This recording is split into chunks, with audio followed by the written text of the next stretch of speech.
the state-of-the-art Navy vessel that's designed to shoot down Kim Jong-un's ballistic missiles before they start World War III. A state-of-the-art Navy vessel designed to intercept ballistic missiles is set to be tested later this month.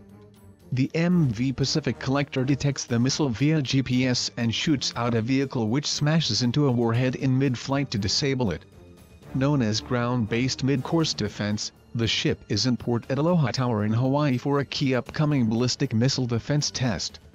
The news comes as North Korea test-launched a ballistic missile that flew for half an hour and reached an altitude of 1,240 miles before landing in the Sea of Japan, a flight pattern that could indicate a new type of missile. The ship, measuring 393 feet long and housing 24-foot antennas, will be used in support of missions from the U.S. Missile Defense Agency missions, reported the Honolulu Star-Advertiser. Spokesman Chris Johnson said the agency doesn't usually discuss missile defense tests until after they've been conducted, but did confirm that the next flight intercept test is planned for late May. This test will be the first time a ground-based missile interceptor launched from California attempts to smash into an intercontinental ballistic missile in its mid-course over the Pacific, the Missile Defense Agency said. The test will also tell if upgrades are needed, particularly as North Korean ballistic missiles are being test-fired at an accelerated rate. Admiral Harry Harris, head of U.S. Pacific Command, warned Congress that the country's leader, Kim Jong-un, is clearly in a position to threaten Hawaii today. Currently, the U.S. has 36 ground-based interceptors placed in Alaska and California to theoretically protect the U.S. from a nuclear missile attack. That number will increase to 44 this year. However, in December, a Pentagon Weapons Testing Office rated the $40 billion system as having low reliability. Older versions of the MV Pacific Collector were stationed in the broad ocean area northeast of the Hawaiian Islands for an intercept test in June 2014. The ship processes missile telemetry primarily in the mid-course and ending phases of flight. The ground-based system has a record of 9 out of 17 successful intercepts since 1999, or a 53% success rate. During a flight test conducted in January 2016, a defensive missile fired from California zeroed locked on a target missile launched from a C-17 cargo plane west of Hawaii. The test was deemed a success by the Missile Defense Agency. However, the Pentagon's Chief Weapons Testing Office later said that a circuit board associated with one of the divert thrusters experienced a short and did not command the thruster to turn on for the later part of the test. North Korea has warned the West it will never stop its nuclear testing after Pyongyang launched another missile last night. Kim Jong-un's hermit country has vowed to continue firing ballistic missiles around the peninsula despite global protest and the arrival of naval forces in South Korea. North Korea tested a ballistic missile early on Sunday, fired a missile, for the 6th time this year, from the northwestern city of Kaesong. With the continued missile testing, Kim Jong-un is pushing the U.S., South Korea, China and France further towards retaliation. All four nations currently have naval forces docked in the south. The projectile flew 430 miles for 30 minutes and landed in the Sea of Japan, Japanese Chief Cabinet Secretary Yoshihide Suga confirmed on Sunday. He maintained that Japan is strongly protesting the launch. The Rodong Sinmun, the official newspaper of the ruling Workers' Party, said, "Our military and people don't blink an eyelash at any provocative actions by the enemies and will never give up on our powerful self-defense even for the whole world." According to North Korea, Pyongyang has the right to test missiles as the imperialist US and its followers are notching up pressure on us and driving the situation of the Korean peninsula out of control by warmongering. The world will be waiting for the reaction of the liberal Moon Jae-in government newly elected to Seoul. It has been suggested the testing was direct provocation to test South Korea's new president. China has placed economic sanctions on North Korea and Donald Trump has sent an armada to the peninsula, as well as activating the THAAD anti-missile program. However, Kim Jong-un is refusing to back down. 4 previous missile tests are believed to have failed in just 2 months, but some experts have warned if the country continues they may develop a missile which could hit the US.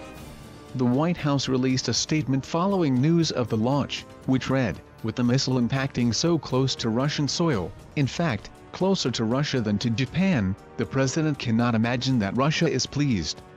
The North accused the U.S. of trying to intimidate countries into fully implementing UN sanctions by openly threatening that they would be faced with strong measures of sanction by the U.S.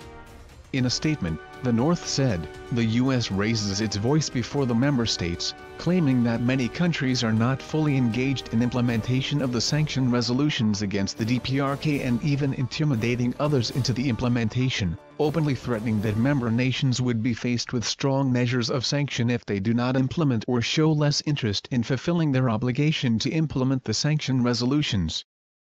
Donald Trump cannot imagine Russia is pleased following North Korea's latest missile launch, according to a White House statement. Hours after North Korea launched its latest missile test early on Sunday morning, the international community has moved to once again condemn the despot nation's hostile threats. The White House released a statement, which read, with the missile impacting so close to Russian soil, in fact, closer to Russia than to Japan, the president cannot imagine that Russia is pleased. It also urged for nations to implement greater sanctions against Pyongyang in a bid to rein in its nuclear weapons and missile development programs. While Russian officials have not yet reacted to the launch, South Korean and Japanese foreign ministers have held talks to discuss the latest missile threat to the region. Japanese Prime Minister Shinzo Abe said, "We will continue to closely coordinate with the United States and South Korea to respond to the North Korea's situation." He also confirmed that Shotaro Yachi, Abe's top security advisor, had spoken to U.S. National Security Advisor H.R. McMaster. The latest missile launch is believed to have been used to test South Korea's new President Moon Jae-in, who was only sworn in on Thursday. The South Korean presidential office, known as the Blue House, said Moon strongly condemns the latest missile launch. Moon Young-chan, the Blue House's press secretary, said, "The president said while South Korea remains open to the possibility of dialogue with North Korea, it is only possible when North Korea shows a change in attitude." The missile reached an altitude of more than 1,245 miles, 2,000 kilometers, and is estimated to have fallen in the Sea of Japan, around 250 miles, 400 kilometers, from the North Korean coast. The U.S. Pacific Command said it was assessing the missile launch but confirmed it was not consistent with an intercontinental ballistic missile. Experts have claimed the test shows North Korea has weapons with a considerably longer range than those previously launched. Missile expert David Wright said if the missile had been fired at a standard trajectory, it would have had a maximum range of about 2,800 miles, 4,500 kilometers. North Korea is widely believed to be developing an intercontinental missile tipped with a nuclear weapon that is capable of reaching the United States. Trump has vowed not to let that happen. North Korea, defying calls to rein in its weapons program, fired a ballistic missile that landed in the sea near Russia on Sunday, days after a new leader in South Korea came to power pledging to engage Pyongyang in dialogue. The U.S. military's Pacific Command said it was assessing the type of missile that was fired, but it was not consistent with an intercontinental ballistic missile.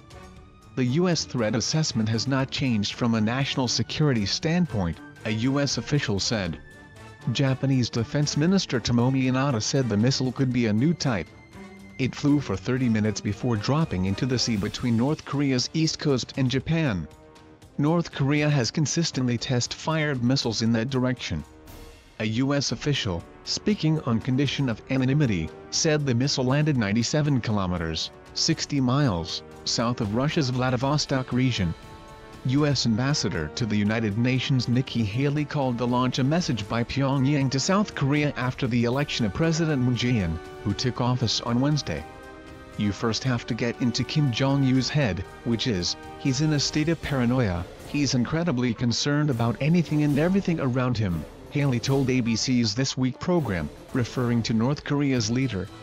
Haley added that the United States will continue to tighten the screws, referring to sanctions and working with the international community to put pressure on Pyongyang. The White House mentioned Russia in its earlier statement about the launch. With the missile impacting so close to Russian soil, in fact, closer to Russia than to Japan. The president cannot imagine that Russia is pleased, the White House said, referring to U.S. President Donald Trump. The launch served as a call for all nations to implement stronger sanctions against North Korea, it added.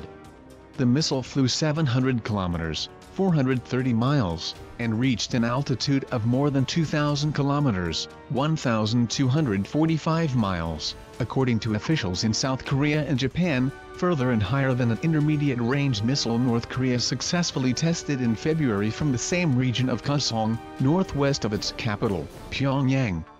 An intercontinental ballistic missile is considered to have a range of more than 6,000 kilometers, 3,700 miles. North Korea is widely believed to be developing an intercontinental missile tipped with a nuclear weapon that is capable of reaching the United States. Trump has vowed not to let that happen. Experts said the altitude reached by the missile tested on Sunday meant it was launched at a high trajectory, which would limit the lateral distance it traveled. But if it was fired at a standard trajectory, it would have a range of at least 4,000 kilometers, 2,500 miles, experts said. Kim Dong-yub of Kyungnam University's Institute of Far Eastern Studies in Seoul said he estimated a standard trajectory would give it a range of 6,000 kilometers, 3,700 miles. The launch may indeed represent a new missile with a long range, said Jonathan McDowell of the Harvard-Smithsonian Center for Astrophysics, referring to the estimated altitude of more than 2,000 kilometers, 1,240 miles. It is definitely concerning. Speaking in Beijing, Dmitry Peskov, Russian President Vladimir Putin's spokesman, told reporters Putin and Chinese President Xi Jinping had discussed the situation on the Korean peninsula, including the latest missile launch, and expressed mutual concerns about growing tensions. Putin is in Beijing for a conference on a plan for a new Silk Road. Delegations from the United States, South Korea and North Korea are also there. The launch, at 5:27 a.m. Seoul time, 2027 GMT Saturday, came 2 weeks after North Korea fired a missile that disintegrated minutes into flight, marking its fourth consecutive failure since March. South Korea's new President Moon held his first National Security Council in response to the launch, which he called a clear violation of UN Security Council resolutions, his office said. The president said while South Korea remains open to the possibility of dialogue with North Korea, it is only possible when the North shows a change in attitude, Yoon Young-chan, Moon's press secretary, told the briefing. Moon won Tuesday's election on a platform of a moderate approach to North Korea and has said he would be willing to go to Pyongyang under the right circumstances, arguing dialogue must be used in parallel with sanctions. China, North Korea's sole main ally which nevertheless objects to its weapons programs, called for restraint and for no one to exacerbate tensions. China opposes relevant launch activities by North Korea that are contrary to Security Council resolutions, China's foreign ministry said in a statement. Japanese Prime Minister Shinzo Abe said North Korea's missile launches were a grave threat to our country and a clear violation of UN resolutions. Ambassador Haley said on Sunday that the launch was not the way for North Korea to earn a meeting with Trump, who has said he would be honored to meet Kim Jong-un under the right circumstances. Trump said in an interview with Reuters in April that a major conflict with North Korea was possible but he would prefer a diplomatic outcome. On Saturday, a top North Korean diplomat said Pyongyang was open to dialogue with the Trump administration under the right conditions. North Korea on February 12 launched a Paguk-Song-2 missile, an upgraded, extended-range version of its submarine-launched ballistic missile, from the same site. North Korea attempted but failed to test launch ballistic missiles 4 times in the past 2 months. It has conducted various tests since the beginning of last year at an unprecedented pace. It also conducted its 4th and 5th nuclear tests last year. North Korea's latest missile launch could have destroyed a U.S. territory, it has been claimed. In a show of strength, the reclusive state launched a projectile which flew for 30 minutes and eventually landed in the Sea of Japan. However, a U.S. missile expert and physicist said the range of the missile had the capacity to reach the U.S. Pacific island, Guam. Missile expert and physicist David Wright said, a 30-minute flight time instead requires a missile that was highly lofted. If the same missile was flown on a standard trajectory, It would have a maximum range of about 4,500 kilometers, he continued. This range is considerably longer than the estimated range of the Musudan missile, which showed a range of about 3,000 kilometers in a test last year. Guam is 3,400 kilometers from North Korea. This missile could have been the new mobile missile seen in North Korea's April 15th parade. The missile launch comes days after North Korean officials announced their aims to launch a series of powerful anti-terrorist strikes against President Donald Trump's free world. Pyongyang's threats were in response to claims that U.S. and South Korean spies had plotted to assassinate the North's leader, Kim Jong-un. The Hermit Kingdom claimed the attempted assassination of Kim was due to take place on the Day of the Sun, which commemorates the birth of North Korea's founder, Kim Il-sung. A spokesman for U.S. Pacific Command said the unit is assessing the type of missile, and admitted the flight was not consistent with an intercontinental ballistic missile. This spokesman added, U.S. Pacific Command is fully committed to working closely with our Republic of Korea and Japanese allies to maintain security. The launch of yesterday's missile test took place at a region named Kusong located northwest of the capital, Pyongyang, where the North previously test-launched its intermediate-range missile it is believed to be developing. The North has attempted but failed to test-launch 4 ballistic missiles consecutively in the past 2 months. The nation has also conducted a variety of missile testing since the beginning of last year at an unprecedented pace. Weapons experts and government officials believe the North has accomplished some technical progress with those tests. Breaking: North Korea claims intermediate ballistic missile launch was successful. North Korea has claimed the intermediate ballistic missile launch test carried out this weekend was a success, further adding to mounting tensions between the Communist Kingdom and the U.S. The Hwasong-12 rocket was launched on Sunday and reached an altitude of 1312 miles and flew 489 miles, according to North Korean media. South Korean media said the blast was carried out from a site northwest of Pyongyang and flew around 435 miles, South Korean media claimed. The latest missile launch comes just days after South Korea elected a new president, the U.S. ambassador to the UN said. The U.S. has claimed the Communist Kingdom was ramping up its military power due to paranoia,